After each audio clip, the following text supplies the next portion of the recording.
Hello friends, Raman classes में YouTube channel पर are के रमन के द्वारा आप सबों को स्वागत है। आज हम लोग सीखने जा रहे हैं हाइट एंड डिस्टेंस का क्वेश्चन नंबर 15। चलिए तो शुरू करें। एक सीधा राजमार्ग एक मीनार के पाद तक जाता है। एक कोई राजमार्ग बिल्कुल सीध में है जो कहाँ तक जाता है? मीनार के पाद तक। अर्थात यहाँ एक हमको मीनार बनाना है, क्योंकि मीनार के पाद तक यह सड़क गई है। यहाँ एक आप मीनार बना लीजिए, सीधी एक लकीर खींच के भी आप दर्शा सकते हैं। इस मीनार पर कोई मान के चलो यहाँ पर कोई व्यक्ति है। यह व्यक्ति इस राजमार्ग पर, इस सड़क पर किसी एक मान के चलो कि यहाँ पर कोई सी कार को देखता है। यहाँ कोई सी कार को यह व्यक्ति देखता है जिसका अवनमन कोण 30 डिग्री, जिसका अवनमन कोण 30 डिग्री बनता है। तो चलिए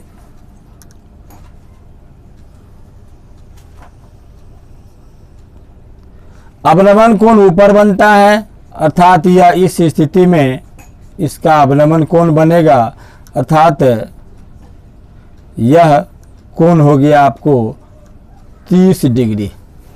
ध्यान देंगे, अवनमन कोण ये 30 डिग्री हो गया, लेकिन यह जो रेखा खींची गई है वह इसके समानांतर खींची गई है।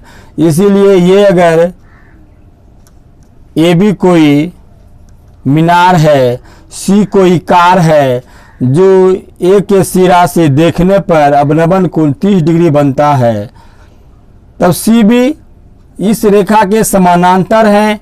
अतः दो समानांतर रेखाओं को जब कोई तिर्यक रेखा काटती है तो एकांतर कोण समान होते हैं।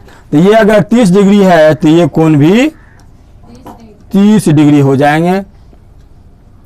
पुनः मीनार के पाद की ओर एक समान चाल से जाता है। यह जो कार है यह मीनार के पाद की तरफ समान चाल से चल रही है, गतिमान में है।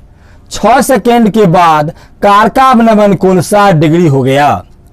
यानी यह जो 30 डिग्री का अवनमन कोण बनाया, 6 सेकेंड के बाद जब पुनः वह व्यक्ति देखता है तो इस व्यक्ति का कार के साथ अवनमन कोण बन जाता है 60 डिग्री का। ये अवनमन कोण जो बन जाता है वह 60 डिग्री का। तो पुनः वही दो समानांतर रेखा को जब यह सी डी ए डी तिर्यक रेखा काटती है तो एकांतर कोण समान होता है। तो ये अगर 60 डिग्री है तो इसका ये एकांतर कोण भी 60 डिग्री हो जाएंगे। तो ये भी मीनार की ऊंचाई है, ये भी मुझे अज्ञात है। तो ऊंचाई हाइट में ऊंचा होता है तो इसको मान लेते हैं, माना कि यह h ऊंचाई, इसकी ऊंचाई h है। और सी बिंदु से डी बिंदु तक जाने में लगा समय 6 सेकेंड है। इस बीच में की दूरी सी से डी बिंदु तक जाने में कार को लगा समय 6 सेकेंड है। इनका कहना है कि कार द्वारा लिया गया समय मीनार के पाद तक पहुंचने में, यानी डी से मीनार के पाद बी तक पहुंचने में कार की द्वारा लगा गया समय हमको ज्ञात करना है। इस बीच के समय ज्ञात करना है आपको।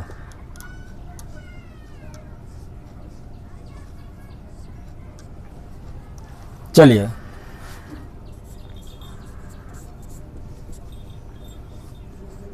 माना कि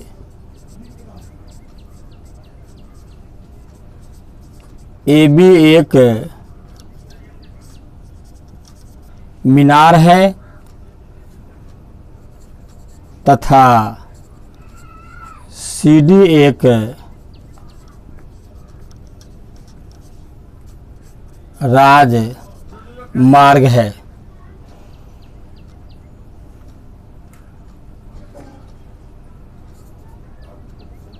सी से डी तक का लगा समय बराबर 6 सेकेंड है।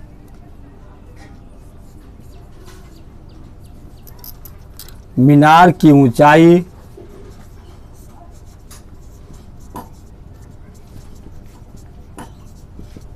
AB बराबर h माना।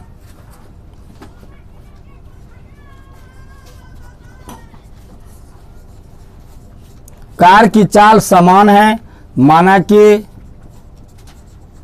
कार की चाल बराबर x है तथा D से B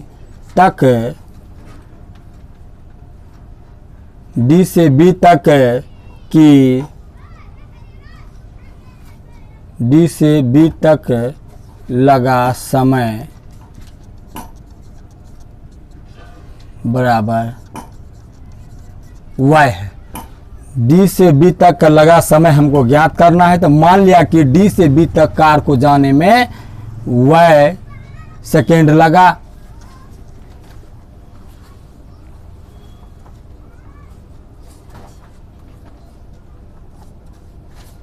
तो C से D की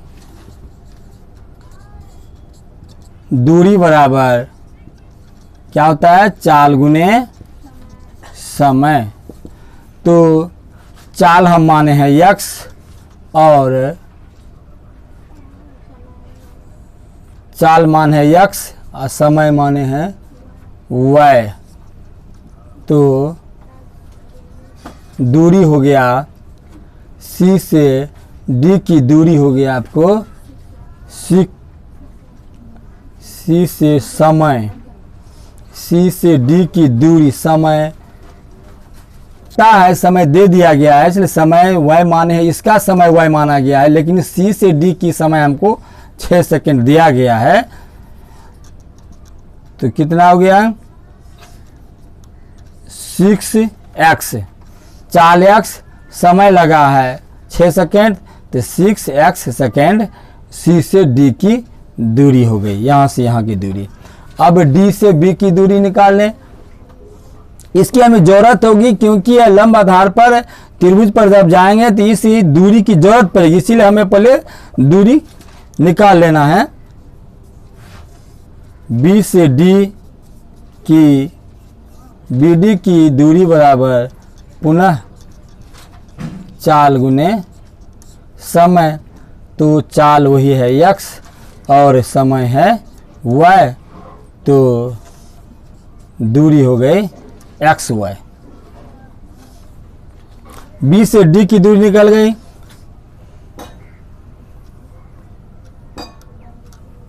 अब त्रिभुज, पहले छोटा त्रिभुज का लेते हैं A B D में। अब त्रिभुज A B D में मीनार है, तो कोई भी मीनार एक लंब में ही होता है, इसलिए समकोण त्रिभुज है। अब समकोण त्रिभुज ABD में हमें मीनार की ऊंचाई और आधार से संबंधित त्रिकोणमितीय अनुपात 10 होता है और थीटा कोण 60 डिग्री दिया गया है, तो 10 60 डिग्री का लंब बटा आधार यानी AB बटा आधार हो गया DB, AB बटा DB। तो 10 60 डिग्री का मान होता है √3 बराबर AB को हम h माने हैं और DB की दूरी हम xy निकाले हैं, तो h बटा xy या h बराबर √3xy।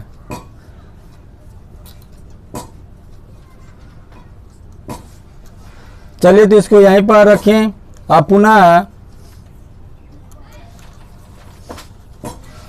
पुनः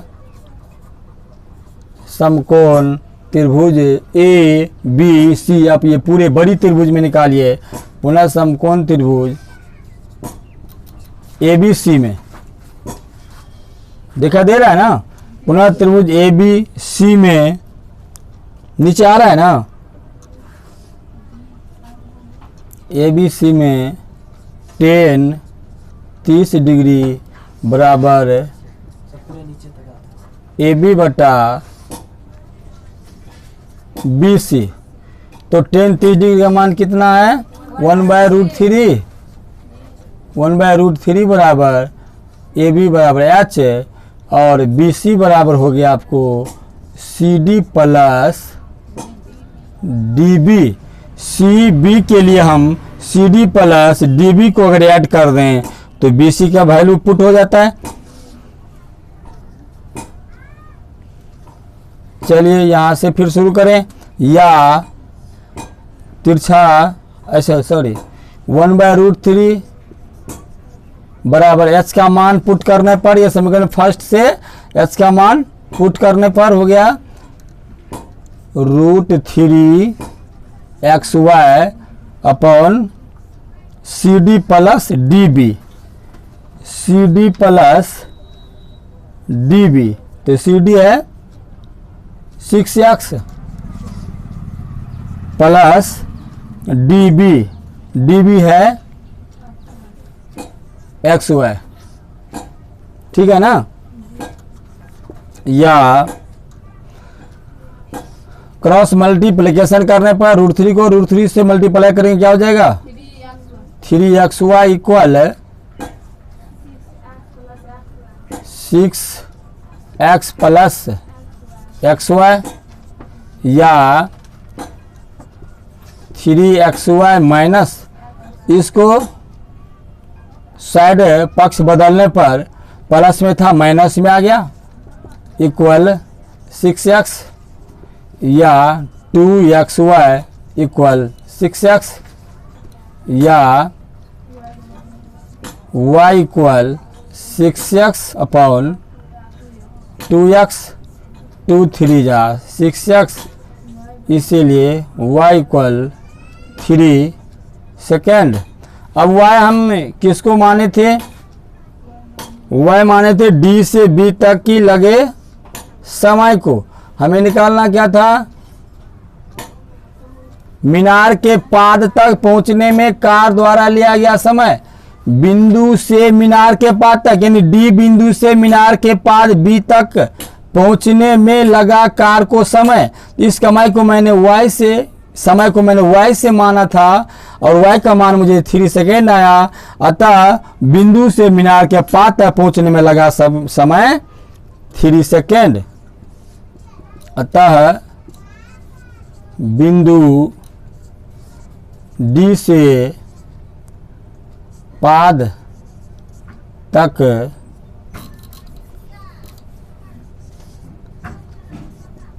मीनार के पाद B तक कार को